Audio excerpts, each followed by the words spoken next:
Buenos días, ¿cómo están? Bueno, pues me presento. Para los que no me conocen, mi nombre es Diego Lario, soy uno de los 3 pastores de Doxa y es un gusto estar aquí. La verdad es que los extrañaba, ya quería estar en casa. El día de hoy vamos a seguir en nuestra serie del libro de los Hechos. Hoy nos va a tocar un texto bastante largo, va a ser muy largo, pero voy a tratar de que lo veamos de una manera específica para que podamos entenderlo en nuestra mente y en nuestro corazón, y que eso también nos lleve a tener una aplicación del evangelio, no solo en nuestras vidas, sino que podamos empezar a aplicarlo en nuestros trabajos, en nuestra comunidad, y que esto verdaderamente pueda extenderse.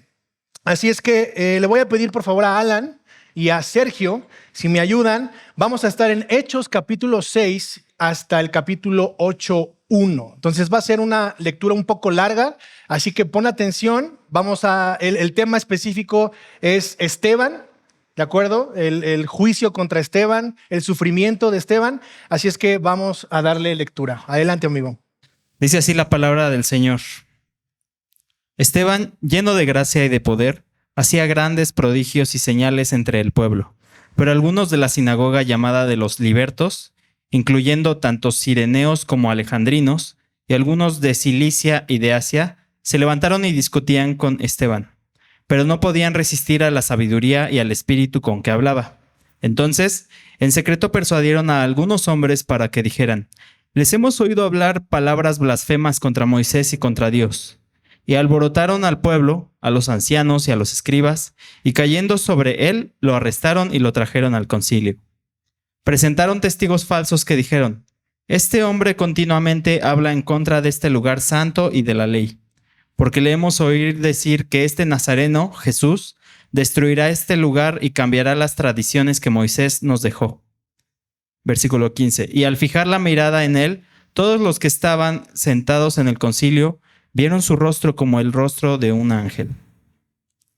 El sumo sacerdote dijo: «¿Esto es así?» Esteban respondió: «Escúchenme, hermanos y padres. El Dios de gloria apareció a nuestro padre Abraham cuando estaba en Mesopotamia, antes que habitara en Harán, y le dijo: Sal de tu tierra y de tu familia y ve a la tierra que yo te mostraré. Entonces Abraham salió de la tierra de los caldeos y se estableció en Harán. Y de allí, después de la muerte de su padre, Dios lo trasladó a esta tierra en la cual ahora ustedes habitan. No le dio en ella heredad ni siquiera la medida de la planta del pie. Y sin embargo, aunque no tenía hijo, prometió que se la daría en posesión a él y a su descendencia después de él. Y dijo Dios así: que sus descendientes serían extranjeros en una tierra extraña y que serían esclavizados y maltratados por 400 años. Pero yo mismo juzgaré a cualquier nación de la cual sean esclavos, dijo Dios. Y después de eso saldrán y me servirán en este lugar. Dios le dio el pacto de la circuncisión, y así Abraham vino a ser el padre de Isaac y lo circuncidó al 8º día. E Isaac vino a ser el padre de Jacob, y Jacob de los 12 patriarcas. Los patriarcas tuvieron envidia de José y lo vendieron para Egipto. Pero Dios estaba con él y lo rescató de todas sus aflicciones. Le dio gracia y sabiduría delante de Faraón, rey de Egipto, y éste lo puso por gobernador sobre Egipto y sobre toda su casa.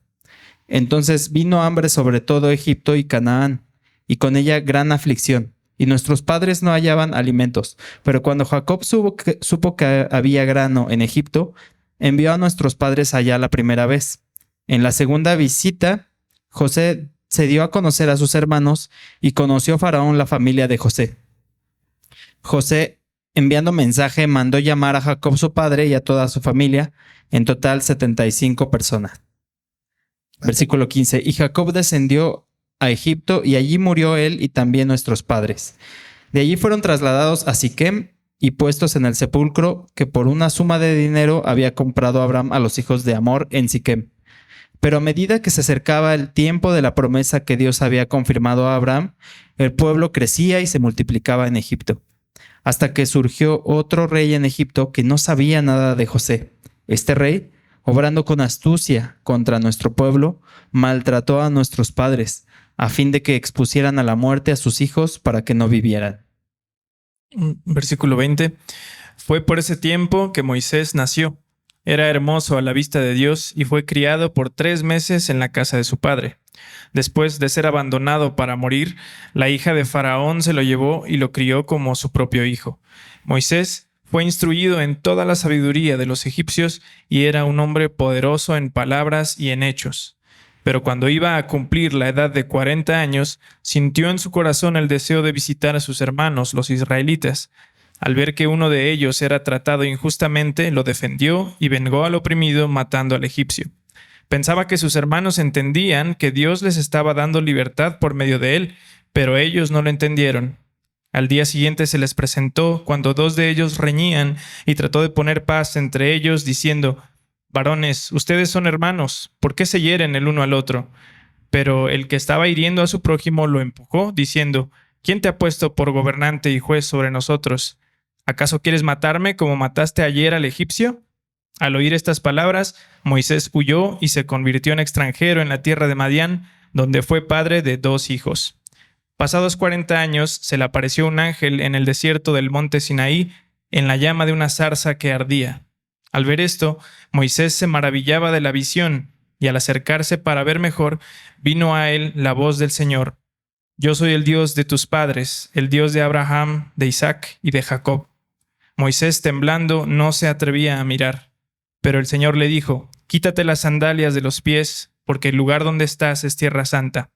Ciertamente he visto la opresión de mi pueblo en Egipto, y he oído sus gemidos, y he descendido para librarlos. Ven ahora, y te enviaré a Egipto». Este Moisés, a quien ellos rechazaron, diciendo: «¿Quién te ha puesto por gobernante y juez?», es el mismo que Dios envió para ser gobernante y libertador con la ayuda del ángel que se le apareció en la zarza. Este hombre lo sacó, haciendo prodigios y señales en la tierra de Egipto, en el Mar Rojo y en el desierto por 40 años. Este es el mismo Moisés que dijo a los israelitas: «Dios les levantará un profeta como yo de entre sus hermanos». Este es el que estaba en la congregación en el desierto, junto con el ángel que le hablaba en el monte Sinaí, y con nuestros padres, y el que recibió palabras de vida para transmitirles a ustedes, al cual nuestros padres no quisieron obedecer, sino que lo repudiaron, y en sus corazones desearon regresar a Egipto, diciendo a Aarón: «Haznos dioses que vayan delante de nosotros, porque a este Moisés que nos sacó de la tierra de Egipto no sabemos lo que le haya pasado». En aquellos días hicieron un becerro y ofrecieron sacrificio al ídolo, y se regocijaban en las obras de sus manos. Pero Dios se apartó de ellos y los entregó para que sirvieran al ejército del cielo, como está escrito en el libro de los profetas: «¿Acaso fue a mí a quien ofrecieron víctimas y sacrificios en el desierto por 40 años, casa de Israel?». También llevaron el tabernáculo de Moloc y la estrella del dios Renfán, las imágenes que hicieron para adorarlas. Yo también los deportaré más allá de Babilonia. Nuestros padres tuvieron el tabernáculo del testimonio en el desierto, tal como le había ordenado que lo hiciera el que habló a Moisés conforme al modelo que había visto. A su vez, habiéndolo recibido, nuestros padres lo introdujeron con Josué al tomar posesión de las naciones que Dios arrojó de delante de nuestros padres hasta los días de David. Y David halló gracia delante de Dios y pidió el favor de hallar una morada para el Dios de Jacob. Pero fue Salomón quien le edificó una casa. Sin embargo, el Altísimo no habita en casas hechas por manos de hombres. Como dice el profeta: «El cielo es mi trono y la tierra el estrado de mis pies. ¿Qué casa me edificarán?», dice el Señor. «¿O cuál es el lugar de mi reposo? ¿No fue mi mano la que hizo todas estas cosas?». Ustedes, que son tercos e incircuncisos de corazón y de oídos, resisten siempre al Espíritu Santo. Como lo hicieron sus padres, así también hacen ustedes. ¿A cuál de los profetas no persiguieron sus padres? Ellos mataron a los que antes habían anunciado la venida del justo, del cual ahora ustedes se hicieron traidores y asesinos. Ustedes que recibieron la ley por disposición de ángeles y sin embargo no la guardaron. Al oír esto, se sintieron profundamente ofendidos y crujían los dientes contra él. Pero Esteban, lleno del Espíritu Santo, fijos los ojos en el cielo, vio la gloria de Dios y a Jesús de pie a la diestra de Dios, y dijo: «Veo los cielos abiertos y al Hijo del Hombre de pie a la diestra de Dios». Entonces ellos gritaron a gran voz y tapándose los oídos se lanzaron a una contra él. Echándolo fuera de la ciudad, comenzaron a apedrearlo. Y los testigos pusieron sus mantos a los pies de un joven llamado Saulo. Y mientras lo apedreaban, Esteban invocaba al Señor y decía: Señor Jesús, recibe mi espíritu. Cayendo de rodillas, clamó en alta voz: Señor, no les tomes en cuenta este pecado. Habiendo dicho esto, durmió. Y Saulo estaba de completo acuerdo con ellos en su muerte. En aquel día se desató una gran persecución en contra de la iglesia en Jerusalén, y todos fueron esparcidos por las regiones de Judea y Samaria, excepto los apóstoles. Amén. Gracias, Sergio, Alan. Vamos a orar. Señor, gracias. Gracias por tu palabra. Gracias, Señor, porque podemos estar reunidos esta mañana, Señor. Te ruego y te pido que puedas abrir la mente, el corazón y los oídos de todos los que estamos aquí para poder escuchar tu voz esta mañana, Señor. Que el evangelio resplandezca esta mañana, Señor, y que pueda ser predicado. Te ruego que uses mi vida y, Padre, que todo lo que pueda haber escondido en mi corazón, tú lo deseches para que sea tu voz hablando al corazón de todas las personas que estamos aquí y transforme nuestras vidas y los lugares en donde estamos, donde habitamos y donde trabajamos, Señor. Gracias por este tiempo, gracias por tu palabra y lo ponemos en tus manos. En el nombre de Jesús. Amén. Muy bien, pues un texto bastante largo, ¿verdad? Antes de comenzar, me gustaría hacer una introducción y contarte que el 21 de noviembre del año 2008 se estrena en las salas de cine un famoso largometraje que se llama Presunto Culpable. ¿Cuántos vieron esa película? ¿Los demás no han visto Presunto Culpable? No les creo. Bueno, Presunto Culpable es un largometraje en donde hay un muchacho que vivió en Iztapalapa, que es comerciante, y de repente él se levanta como cualquier día por la mañana a trabajar, a poner su puesto, y entonces él se levanta, está en la calle con sus cosas y de repente llega una patrulla, llegan 2 policías, lo suben a la patrulla y se lo llevan. Y resulta que lo acusan de un homicidio que él no cometió. Y entonces lo meten a la cárcel y ahí empieza a desarrollarse este largometraje, ¿no? Con todas las pruebas, con todos los testimoniales, con todos los testigos, el juez de manera increíble le dicta auto de formal prisión a este hombre y lo sentencia por un crimen que no cometió. Y entonces los abogados se dan cuenta de la injusticia y entonces empiezan ya con una cámara a grabar y contratan a otro abogado que es de mucho prestigio, un abogado famoso, y este abogado empieza a rascarle, empieza a encontrar las pruebas, empieza a darse cuenta de los falsos testimonios y empieza a exponérselos al juez de tal forma que vuelven a hacer un juicio y este hombre es declarado absuelto, ¿verdad? Así es que con esto en mente me gustaría que pudiéramos entrar a lo que acabamos de leer y enfocarnos justo en la vida de Esteban. Un hombre que es acusado injustamente, que es llevado a un juicio de manera injusta, que le fabrican testigos falsos, que hay toda una conspiración en su contra y que no solo eso, sino que al final terminan asesinándolo por un crimen que no cometió. Pero dentro de todo este contexto, dentro de toda esta historia de Esteban, hay varias cosas y varios detalles que quiero compartir contigo. Así es que el día de hoy vamos a ver títulos distintos de los que estamos acostumbrados a ver en una predicación. Lo primero que quisiera que notáramos es los versículos del 8 al versículo 15, y lo que quiero que tú y yo podamos ver y darnos cuenta es el corazón caído del ser humano. La actitud del ser humano en su pecado, la actitud del ser humano sin Dios. Así es que fíjate conmigo en el versículo 8 del capítulo 6, dice: Esteban, lleno de gracia y de poder, hacía grandes prodigios y señales entre el pueblo. Ahora, ¿quién era Esteban? Hace 8 días en la serie vimos cómo es que la iglesia o cómo es que Dios a través de la iglesia elige a los diáconos. ¿Recuerdan? Eso lo estuvieron viendo hace 8 días.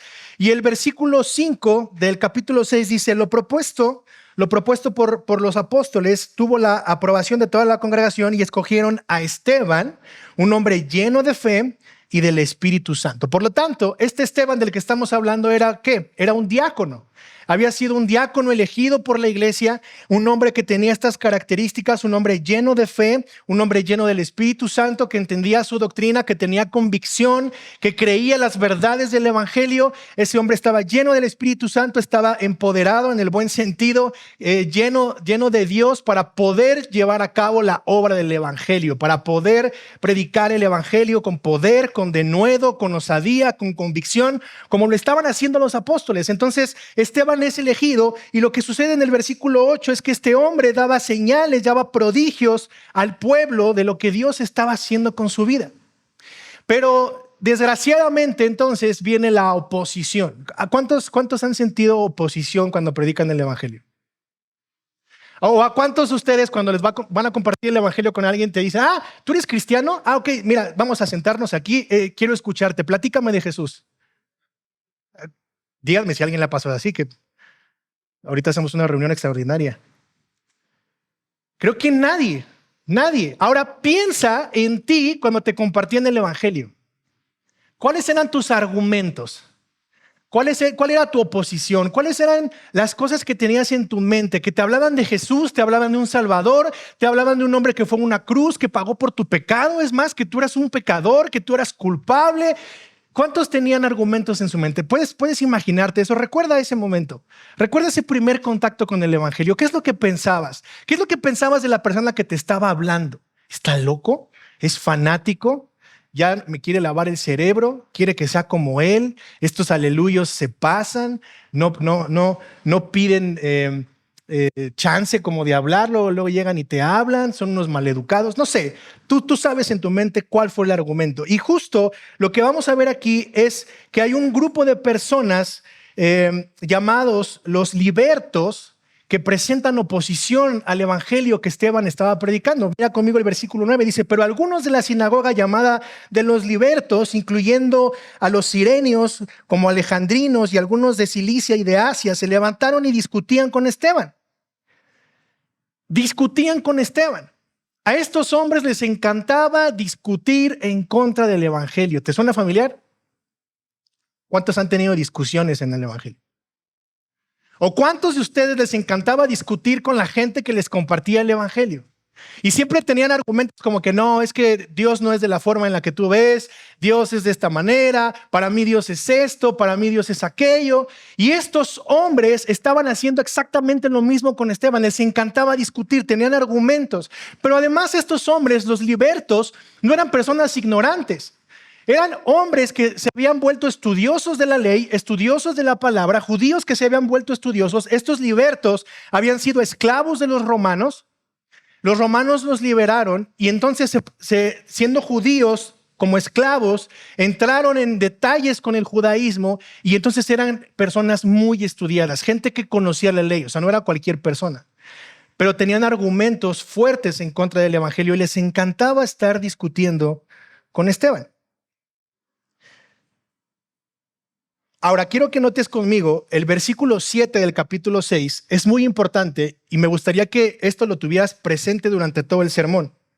Versículo 7 del capítulo 6 dice, y la palabra de Dios crecía y el número de los discípulos se multiplicaba en gran manera en Jerusalén y muchos de los sacerdotes, ¿qué dice?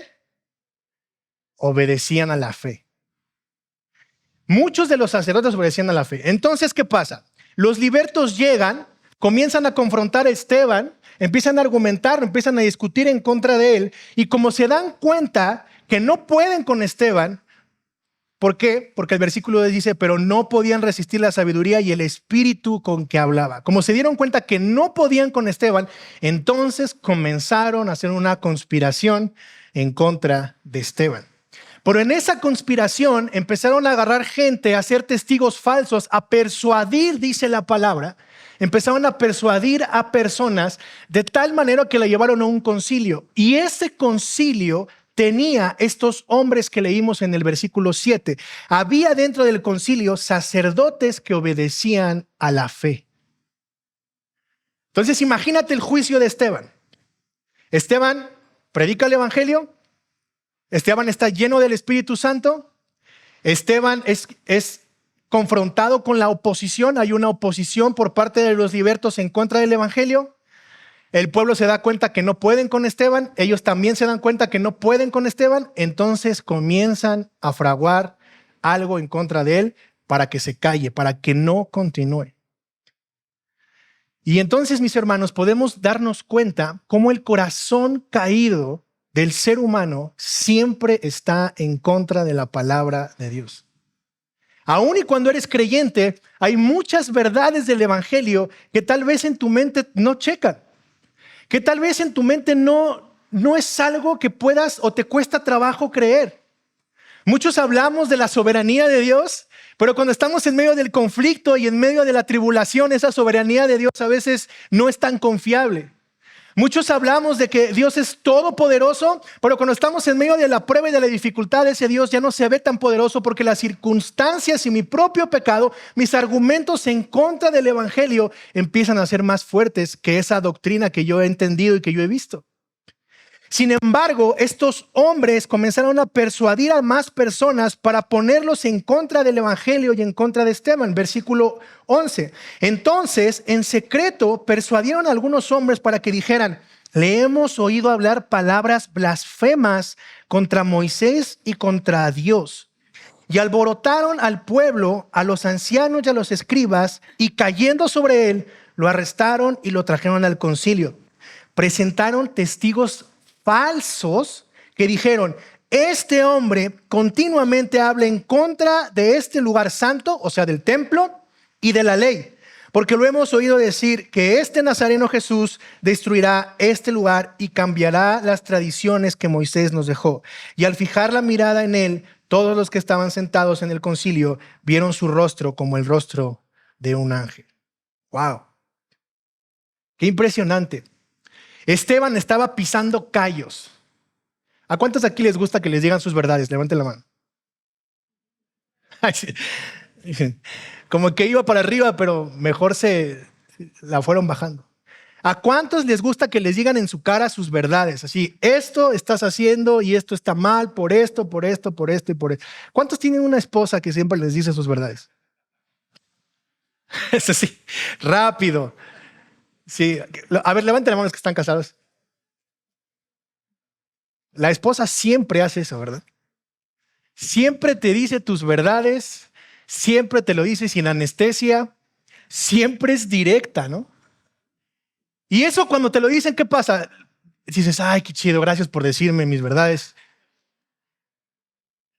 Hoy me siento bien, hoy reconozco mi pecado y te doy gracias, esposa o hermano o con el que estés, porque me estás confrontando. Eres la neta, ¿sí? Por supuesto que no, ¿verdad? A nadie le gusta que le digan sus verdades. Nadie le gusta ser confrontado. Y estos hombres estaban siendo ofendidos, no por Esteban, estaban siendo ofendidos por la verdad del evangelio. Piensa un momento en ti cuando te compartían el evangelio.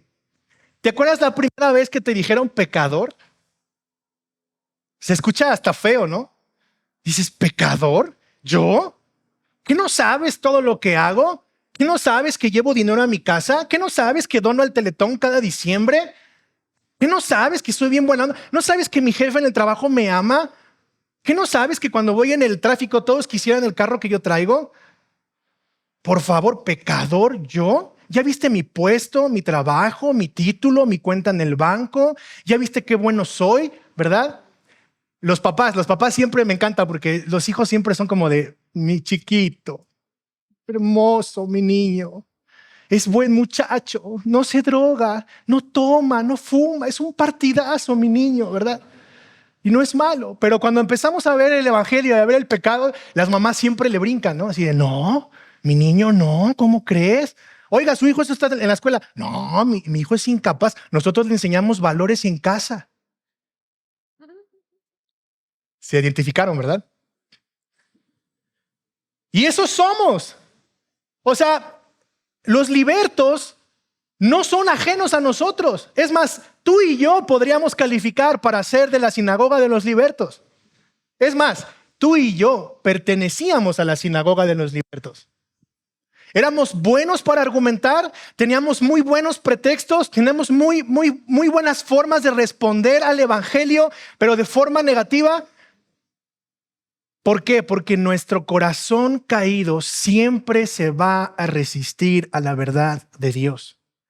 Todo el tiempo.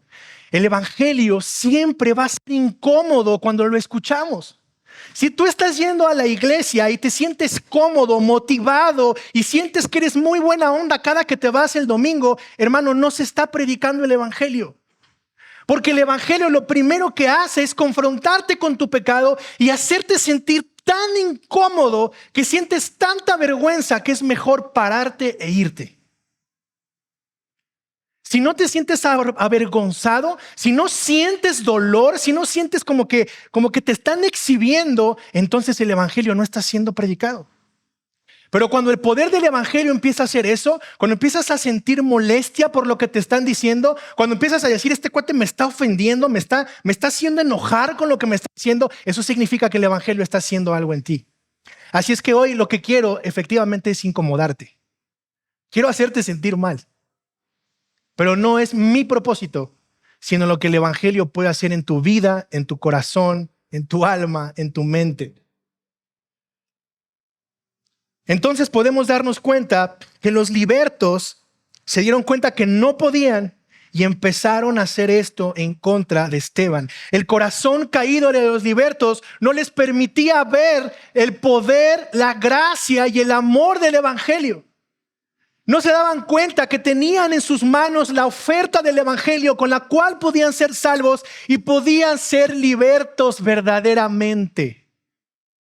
Ellos no entendían la libertad que podían tener en Cristo por medio del evangelio.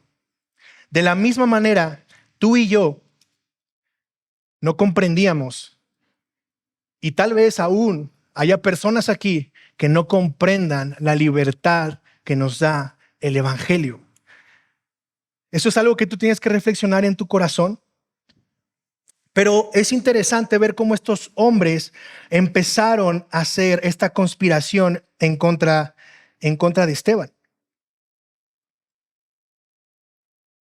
Nuestra sociedad, mis hermanos, es cada vez más alejada de Dios. La sociedad en la que vivimos cada vez está más alejada de Dios. De hecho, podría decirte que el tiempo que estamos viviendo hoy es más peligroso que antes. Te voy a decir por qué.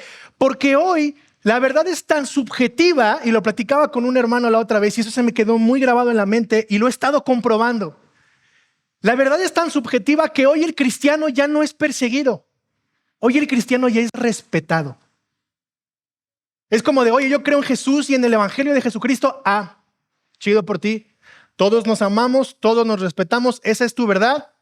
Perfecto, te respetamos, pero no nos interesa. Y entonces podemos sentir como de, órale, qué buena onda, me respetan a Jesús, está padre. Entonces ya no me voy a meter ahí pues porque el hermano mostró o la persona mostró respeto. Y lo que no te estás dando cuenta es que está mostrando oposición al evangelio. Pero antes sí era tajante, como de, no, ¿me vas a hablar de Dios? No, a mí no me interesa saber eso. No, ¿eres aleluya? No, por favor, no, yo paso, yo no quiero saber. En mi tiempo así era. Tengo 37 años, yo conocí al Señor a los 19 años y en mi tiempo así era. Era una oposición y eran palabras despectivas. Pero hoy, como todo es respeto, como todo es amor y como toda verdad, la que tú tengas es buena, no hay una oposición directa. Y eso es peor que sentirte rechazado. Porque eso, nuestro propio pecado nos hace sentir cómodos, nos hace sentir bien a nosotros. Y entonces puede haber una amistad, puede haber una cercanía, pero ya no vuelves a tocar el tema, ya no vuelves a compartir el evangelio. ¿Por qué? Porque hay que respetar. Y entonces ya no hay esa oposición que antes había. Y es muy interesante porque a Jesús le pasó algo similar. ¿Recuerdas a Jesús cuando le hacen 3 preguntas un martes? Que lo vimos en la serie de Marcos, ¿recuerdan? Le hacen 3 preguntas y si vamos a verlo en la pantalla, Marcos capítulo 12, 14, le dicen los eruditos, maestro, dijeron, sabemos lo honesto que eres imparcial y no tienes favoritismos, enseñas con verdad el camino de Dios. Ahora dinos, ¿es correcto que paguemos impuestos al César o no? ¿Debemos no pagarlos? Me encantan esas preguntas. Ahora imagínate a los libertos haciendo esas preguntas a Esteban para molestarlo, ¿no? O estas preguntas de, oye, ¿tú que eres cristiano? A ver, Pregunta. Conozco a un hermano que le encanta hacer preguntas. No les voy a decir los nombres. Pero siempre te agarra en curva ahí. A ver, pregunta. Preguntas de la Biblia. Entonces tú así como, chin, ¿no? Entonces estos cuates querían ponerle como un 4 a Jesús y le hacen esa pregunta y Jesús responde. Jesús se dio cuenta ¿de qué? De su hipocresía. Y dijo, ¿por qué intentan atraparme? Muéstrenme una moneda romana y les diré. Cuando se la dieron les preguntó, ¿a quién pertenece la imagen y el título grabados en la moneda? Al César, contestaron. Bien, dijo Jesús. Entonces den al César lo que pertenece al César y den a Dios lo que es de Dios. Wow. De esas preguntas que dices, ¿es en serio lo que estás preguntando?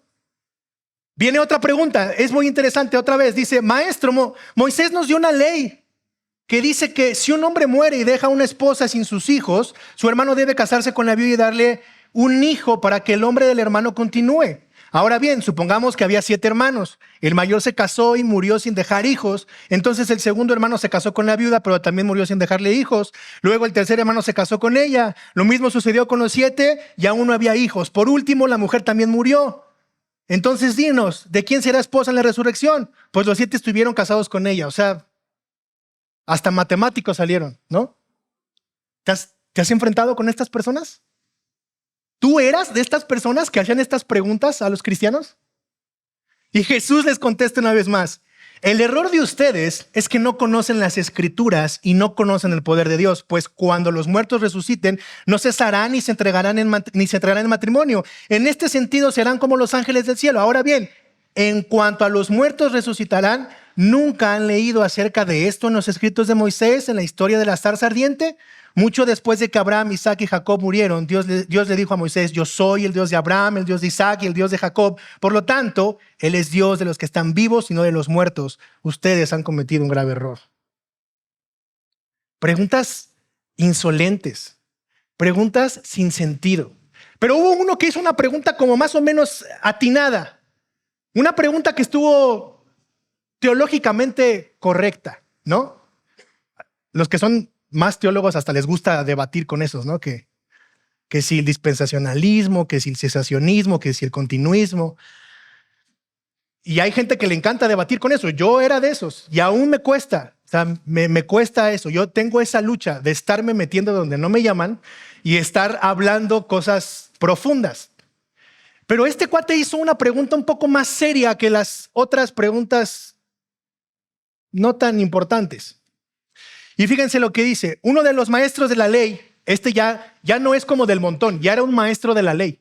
Uno de los maestros de la ley religiosa estaba ahí escuchando el debate, se dio cuenta de que Jesús había contestado bien, entonces le preguntó, de todos los mandamientos, ¿cuál es el más importante? Yo creo que hasta Jesús dijo, vaya, por fin una pregunta con sentido, por lo menos que esté, o sea, que sea congruente, ¿no? Se ríen porque seguro ustedes hacían esas preguntas, ¿verdad? Pero fíjate la pregunta.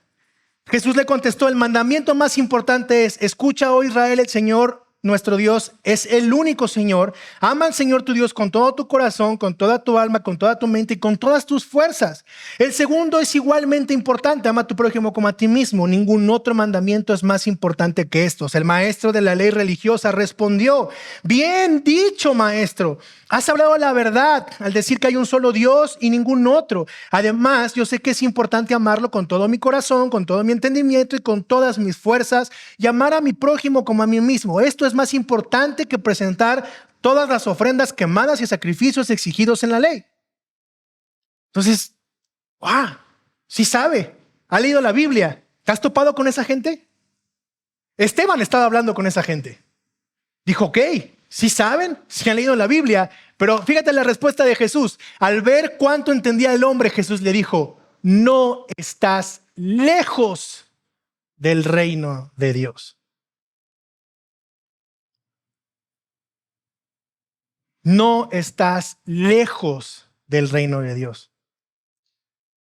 Puedes saber mucho de la Biblia, puedes no saber de la Biblia, puedes contender todo lo que tú quieras, puedes discutir lo que tú quieras, pero Jesús le dijo, no estás lejos, mas no estás dentro del reino. Ese hombre estaba merodeando la salvación, si me permiten la expresión, pero no estaba dentro del reino de Dios. Y muchos de nosotros discutíamos, teníamos buenos argumentos por nuestra condición caída, pero estábamos fuera del reino de Dios. Estos cuates, los libertos, tenían muy buenos argumentos, discutían con Esteban, pero no estaban dentro del reino de Dios. Y esa es la condición del ser humano sin Cristo. Esa es la condición del ser humano sin Dios. Esa es la condición del ser humano sin el Evangelio. Puedes darte cuenta que tú puedes leer la Biblia las veces que quieras, te puedes saber la Biblia de memoria, pero es muy probable que estés cerca del reino, pero no estés dentro del reino. Muchos de nosotros teníamos esa condición. Es más, puede ser que algunos de los que estén aquí estén en esa condición. Estén cerca del reino, con buenos argumentos, con buenas preguntas, pero no están dentro del reino. ¿Por qué? Porque aún no han sido confrontados con la verdad del Evangelio.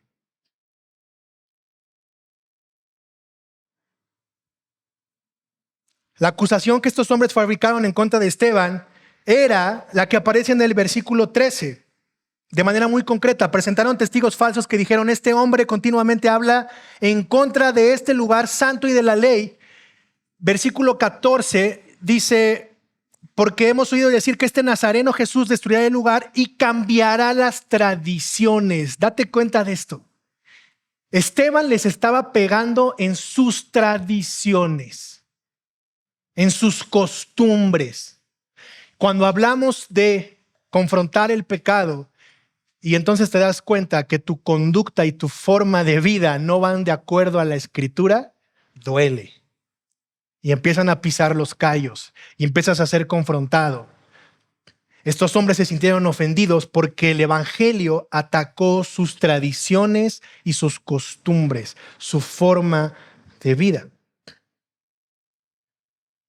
Ahora, ¿qué es lo que la Biblia nos manda cuando vemos nuestra condición caída, los argumentos que podemos tener en contra del Evangelio? O nosotros siendo creyentes, ¿qué es lo que tenemos que hacer cuando somos o tenemos discusiones o enfrentamientos con personas que no entienden el Evangelio y que tienen argumentos? ¿Qué es lo que la Biblia nos manda que hagamos cuando hay oposición contra el Evangelio?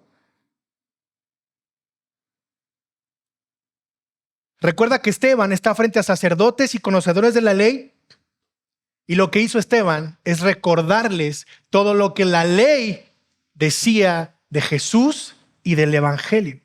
¿Recuerdas Lucas 24:27? Dice: y comenzando por Moisés y continuando con todos los profetas, les explicó lo referente a él en todas las escrituras. Y Esteban pareciera que estaba recordando esa cita, pareciera que estaba recordando eso que Jesús dijo. Y lo que hace Esteban en su defensa no es defenderse a sí mismo, sino empieza a presentar una defensa del Evangelio. Y empieza a citar las escrituras de tal forma, de manera cronológica, como el Evangelio se va mostrando desde el principio.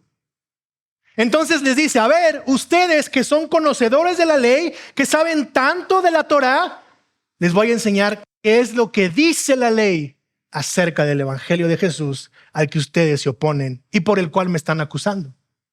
Y es muy interesante. Lo primero que hace es hablarles del pacto de la gracia que Dios hace con Abraham. Versículo 8 del capítulo 7 dice: Dios le dio el pacto de la circuncisión, y así Abraham vino a ser el padre de Isaac y lo circuncidó al 8º día, e Isaac vino a ser el padre de Jacob y Jacob de los 12 patriarcas. Es lo primero que hace Esteban. Cita el pacto de la gracia que Dios hace con Abraham. Después muestra a José. Versículo 9 al 15 dice: los patriarcas tuvieron envidia de José y lo enviaron para Egipto, pero Dios estaba con él y lo rescató de sus aflicciones. Le dio gracia y sabiduría delante de Faraón, rey de Egipto, y este lo puso por gobernador sobre Egipto y sobre toda su casa. Entonces vino hambre sobre todo Egipto y Canaán, y con ella gran aflicción, y nuestros padres no hallaban alimentos, pero cuando Jacob supo que había grano en Egipto, envió a nuestros padres allá la primera vez. En la segunda visita, José se dio a conocer a sus hermanos y conoció a Faraón, a la familia de José. José, enviando mensaje, mandó llamar a Jacob su padre y a toda su familia, en total 75 personas, y Jacob descendió a Egipto y allí murió, y él y también nuestros padres. Entonces, ¿qué es lo que hace Esteban? Les presenta el pacto de Dios con Abraham, después se va con José, les muestra cómo Dios proveyó salvación para el pueblo a través de José y lo sigue apuntando al evangelio, y por último se va con Moisés, el que tanto citaban, el que tanto decían, y les enseña qué es lo que estaba diciendo Dios, lo que estaba haciendo Dios a través de Moisés con el evangelio. Moisés lo muestra Esteban como una sombra de Jesús liberando al pueblo de la esclavitud. Mira el versículo 37 al 53, dice lo siguiente. Del capítulo 7 dice: este es el mismo Moisés que dijo a los israelitas: Dios les levantará un profeta como yo de entre sus hermanos. Este es el que estaba en la congregación en el desierto junto con el ángel que le hablaba en el monte Sinaí y con nuestros padres, y que le recibió palabras de vida para transmitirlas a ustedes. ¡Wow!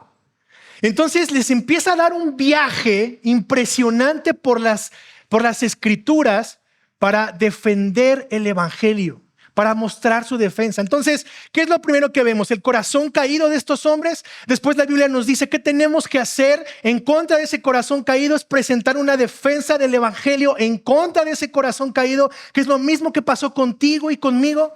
Y Esteban lo está haciendo. Esteban está mostrando cómo es que deberíamos defender el evangelio y cómo presentar oposición a aquellos que se oponen a esta verdad. La pregunta es: ¿de dónde sacó toda esta sabiduría Esteban? Porque la vara está muy alta, ¿no? No, yo no soy capaz de citar todas esas cosas. Si te soy honesto, a mí me cuesta mucho trabajo aprenderme versículos. El pastor no se sabe los versículos. Hermano, me cuesta trabajo aprenderme los versículos. Es más, me cuesta trabajo aprenderme sus nombres. Puedo recordar sus caras, pero soy muy malo para los nombres. ¿Cómo Esteban podía recordar todas esas cosas? ¿Cómo podía citar de manera tan puntual cada uno de esos puntos, cada uno de esos argumentos? A mí se me hace impresionante tejer en la mente cada una de esas cosas y distribuirlas y exponerlas por partes. O sea, imagínate el juicio. Todos ahí, él en el centro, todos alrededor, los eruditos viendo. Imagina, a lo mejor hasta sacaban los pergaminos así como: no manches, ¿dónde dice eso? A ver. Y a lo mejor iba tan rápido que ni siquiera podían. Decían: wow, este cuate, no inventes, nos está dando una cátedra, nos está dando una paliza. ¿Qué tenemos que hacer? Y otra vez, ¿qué es lo que estaba haciendo el evangelio con todos los que estaban enjuiciando a Esteban? Pisando callos, haciéndolos sentir incómodos, haciéndolos sentir que ellos estaban en contra de Dios. Estaba pegándole a sus tradiciones, estaba pegándole a sus costumbres, estaba pegándole a sus ídolos. ¿Cuáles son tus ídolos, hermano? ¿Qué es lo primero que te tocan cuando eres confrontado con el evangelio? ¿Tu orgullo? ¿Tu ego? ¿El dinero? ¿La posición? ¿Tu falta de identidad? ¿Cuáles son tus ídolos?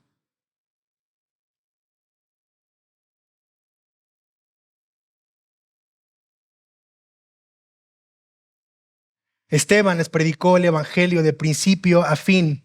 Su defensa no estaba fundamentada en él, su defensa estaba fundamentada en la exposición del evangelio, en Cristo Jesús.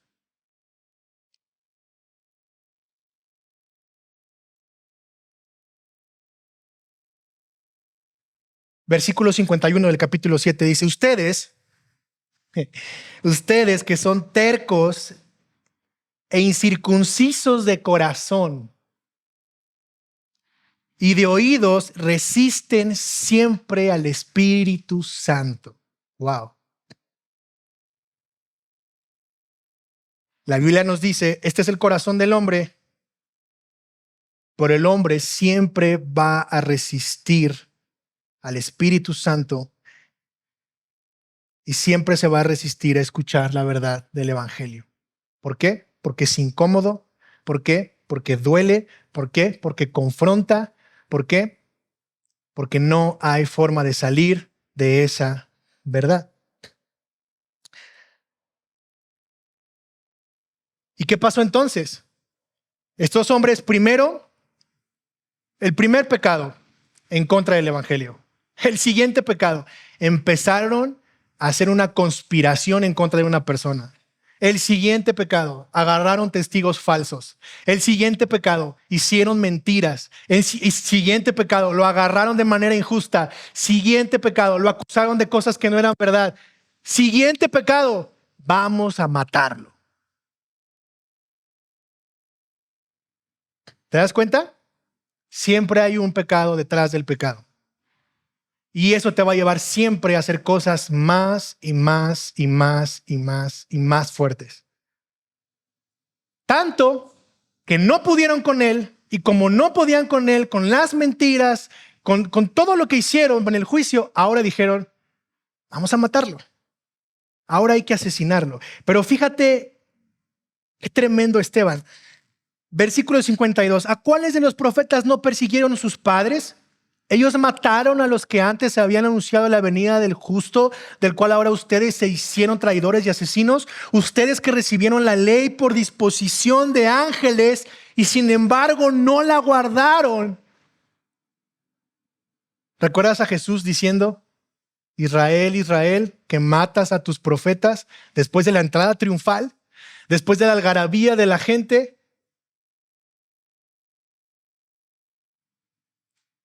Y ve el versículo 54. Al oír esto, se sintieron profundamente ofendidos y crujían los dientes contra él.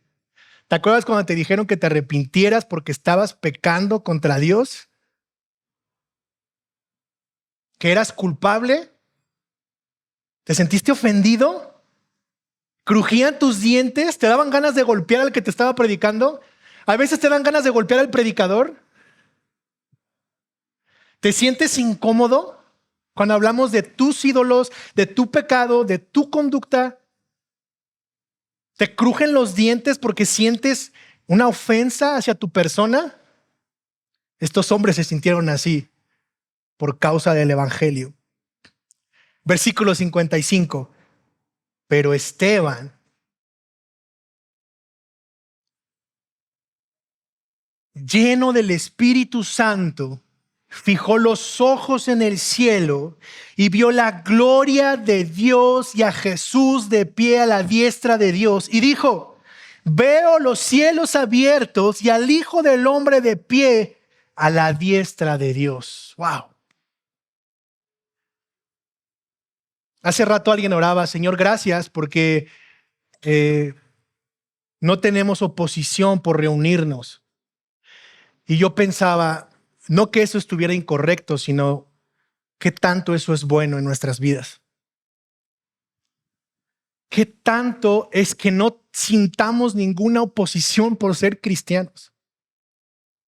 Qué tanto es tan bueno que no estemos sufriendo en la vida cristiana. Porque si el dolor no te hace reconocer que necesitas un Salvador, porque esta parte de hablar del infierno es parte del Evangelio y es una verdad. Pero yo siento que a veces hay gente que dice, este cuate, el infierno. El infierno está loco. Hasta nosotros mismos, hermanos, a veces ni siquiera dimensionamos que hay un diablo y que busca a como dé lugar acabar contigo y conmigo. Porque somos creyentes. Y eso se nos hace tan normal. Los que venimos de teologías incorrectas e insanas de liberación de demonios y todas estas cosas, cuando llegamos al Evangelio verdadero y entendemos las verdades bíblicas, eso lo desechamos. Y entonces pensamos que Satanás ya no está más, ya no existe, no está aquí. No nos molesta, no atenta contra nuestra vida. y nos hemos ido al otro extremo. Pero si de verdad pudiéramos reflexionar en esto y darnos cuenta que hay una oposición. El Padre Nuestro, ¿cómo termina el Padre Nuestro?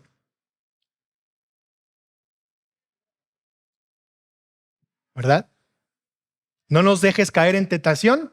¿Y qué? Qué interesante que el Padre Nuestro termine diciendo eso, ¿no? No nos dejes caer en tentación y líbranos del mal, porque hay un mal que está presente y que va a estar en nuestra contra porque nosotros estamos del lado del Evangelio. Este hombre no solo lo argumentaron, no solo tuvo que discutir, no solo tuvo que aventarse un round con ellos, con cosas del Evangelio y cosas de la Escritura, sino que estaba a punto de morir. Y si yo les pregunto ahorita, ¿cuántos están dispuestos a morir por el Evangelio? Tal vez no levanten la mano muchos, pero en el fondo, tal vez es como de, ¿quién me va a matar por ser cristiano hoy en día? O sea, si les acabo de decir que hoy te respetan, ¿quién se va a atrever a matarte? O a agarrarte como Esteban y llevarte a las afueras de Iztapalapa para apedrearte.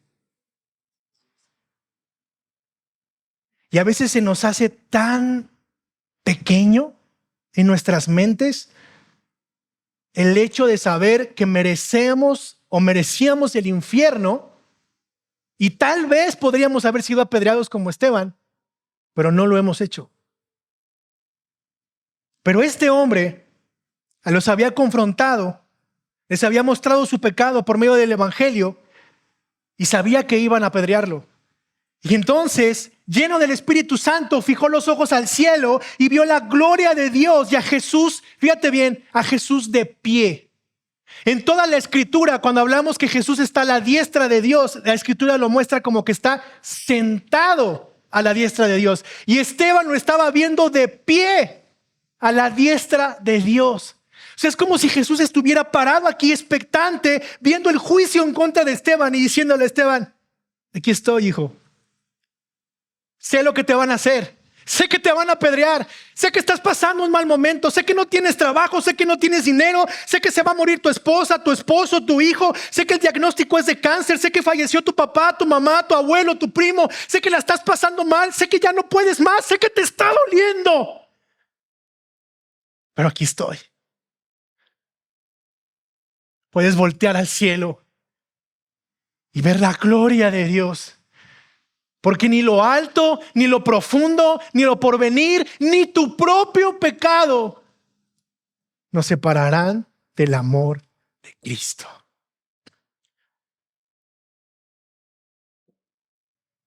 Si no hay dolor, si no hay persecución, si no hay sufrimiento, entonces, ¿de qué nos sirve el Evangelio? ¿Para qué es que tú te hiciste cristiano? Y a veces somos tan teólogos que no, si la predestinación y Dios nos eligió, no es que tú no eliges a Dios, no es que tú no, y es que no, sí, eso está mal, eso es pecado. Y Dios lo hace ver tan sencillo. Si no hay evangelio, no hay forma de que te salves. Y si no sufres, ¿cómo es que el evangelio va a brillar en tu vida? ¿Cómo es que vas a ver esa necesidad tan grande de Jesús en tu vida? Lo que hace aquí es presenta la naturaleza caída, nos dice cómo debemos de actuar. Pero la pregunta otra vez es, ¿cómo es que Esteban pudo hacer esto? ¿Tú podrías hacer esto? ¿Y sabes cuál es la respuesta? No podemos. No podemos hacer lo que Esteban hizo. Esteban no podía hacer lo que hizo a menos que Jesús lo hubiera hecho por él antes. El máximo ejemplo, mis hermanos, no es la vida de Esteban. El máximo ejemplo es la vida de Jesús y el evangelio. El evangelio de la gracia. ¿Y sabes por qué? Porque Esteban pudo vivir fiel y pudo vivir el evangelio porque su fe estaba puesta en aquel que lo libró, en aquel que fue a la cruz, en aquel que pagó por él. Lo mismo que contigo y conmigo. Nosotros no podemos vivir en medio del sufrimiento, en medio de una sociedad que cada día es más pagana, que cada vez está más distorsionado, donde el pecado cada vez brota más, donde cada vez hay más delincuencia, donde prendes la televisión y siempre son de 10 a 15 a 20 muertos por día por lucha de poderes. ¿Cómo sobrevivimos en un mundo así caído? Si no es porque Jesús lo hizo para nosotros, para que ahora pudiéramos hacerlo en Él. Jesús predicaba la palabra de su Padre, Esteban también. Jesús confrontó a los líderes religiosos, Esteban también. Los fariseos conspiraron para prender a Jesús, a Esteban también le hicieron lo mismo. Esteban fue acusado con mentiras y falsos testimonios, Jesús también fue prendido de la misma manera. Jesús estaba lleno del Espíritu Santo, Esteban también. Jesús encomendó su espíritu a su Padre antes de morir, Esteban también. Jesús le pidió al Padre que perdonara a los que lo estaban crucificando. ¿Y qué hizo Esteban? Esteban también. Versículo 57. Entonces ellos gritaron a gran voz y tapándose los oídos se lanzaron a una contra él, echándolo fuera de la ciudad. Comenzaron a apedrearlo y los testigos pusieron sus mantos a los pies de un joven llamado Saulo, y mientras lo apedreaban, este hombre todavía dijo, Esteban invocaba al Señor y decía, Señor Jesús, recibe mi espíritu. Cayendo de rodillas, clamó en alta voz, Señor, no les tomes en cuenta este pecado. ¡Wow! ¿Te das cuenta? Esteban lo pudo hacer porque Cristo lo hizo antes. Tú y yo lo podemos hacer porque Cristo ya lo hizo por ti y por mí en esa cruz. ¿Te das cuenta? No hay forma de vivir una vida piadosa, una vida en este mundo caído, si no tienes el evangelio de Jesucristo. Si Jesucristo no es tu todo, si Jesucristo no llena tu ser, si Jesucristo no es lo más importante en tu vida, tú no hay forma de que puedas salir adelante en este mundo caído. Ahora, se escucha muy padre, ¿no? Podemos llorar de la emoción. Pero ¿cómo enfrento la realidad? ¿Cómo salgo de aquí y en medio de mi realidad, de mis circunstancias, de mi dolor, de mi sufrimiento, de mis propios pecados, de los ídolos con los que batallo diario, cómo aplico eso en mi vida? Porque aquí se escucha padrísimo, Diego. Ahora, ¿cómo vivo eso? ¿Sabes cómo? Por medio de la fe en ese evangelio. Cuando sales de aquí, te peleas con tu esposo y con tu esposa, recuerdas estas verdades del evangelio y eso va a ayudar a que tu vida pueda ir siendo transformada. Cuando estás en el hospital y el diagnóstico no es alentador, recuerdas el evangelio y esas verdades comienzan a ser realidades en tu vida. Cuando estás siendo humillado, cuando estás siendo presionado, cuando no tienes nada, cuando todo se nubla alrededor, tienes que recordar las verdades del evangelio en tu vida y eso va a ir transformando tu corazón y tu mente todos los días. Necesitas aferrarte a la verdad del evangelio.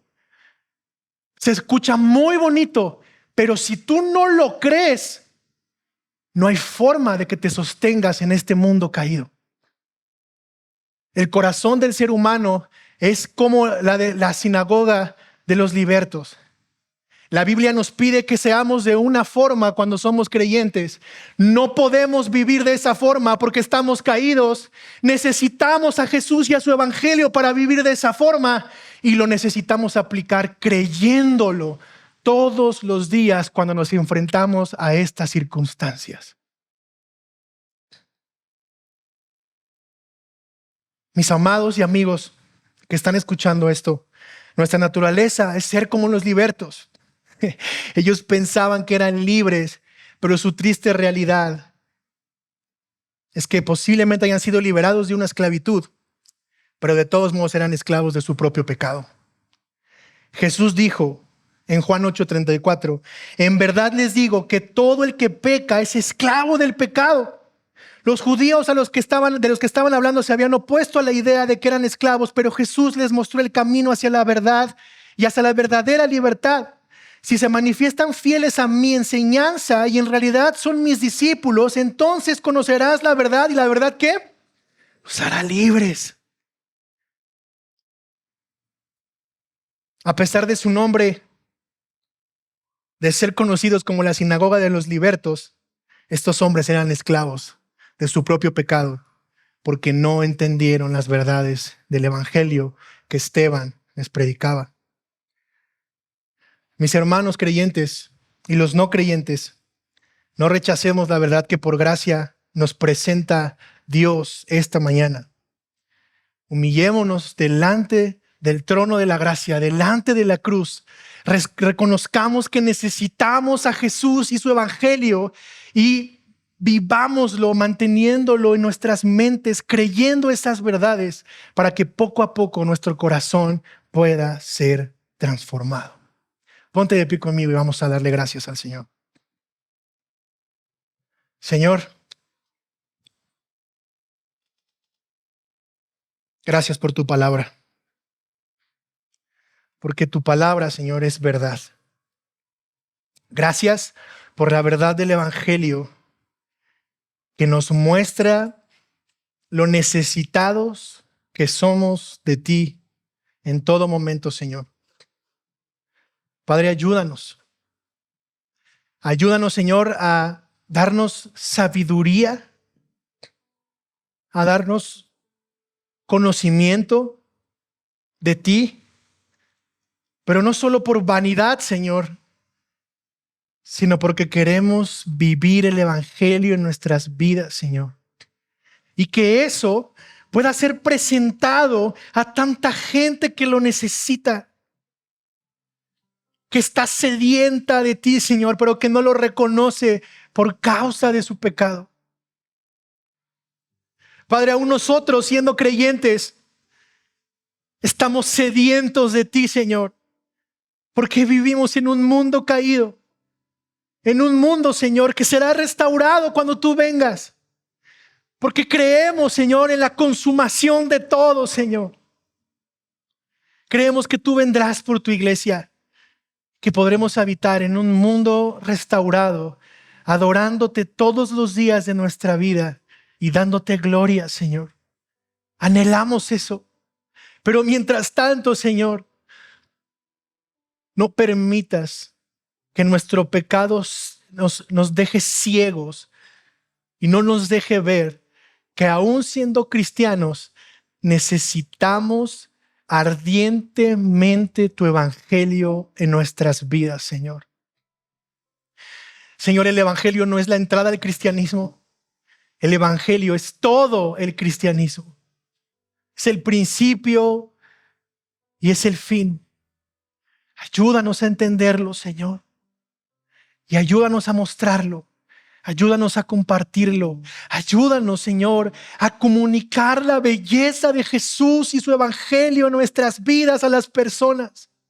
Te pedimos que prepares los corazones, que nos lleves, Señor, a donde tú quieres que compartamos, que pongas a las personas, Señor, que en medio, Señor, de todas las aflicciones, de las presiones, del estrés de nuestro día a día, eso pueda quedar en segundo plano, Señor, y mañana nos podamos levantar con la mirada puesta en la necesidad que tenemos de tu evangelio y en la necesidad que las personas a mi alrededor tienen de ese evangelio.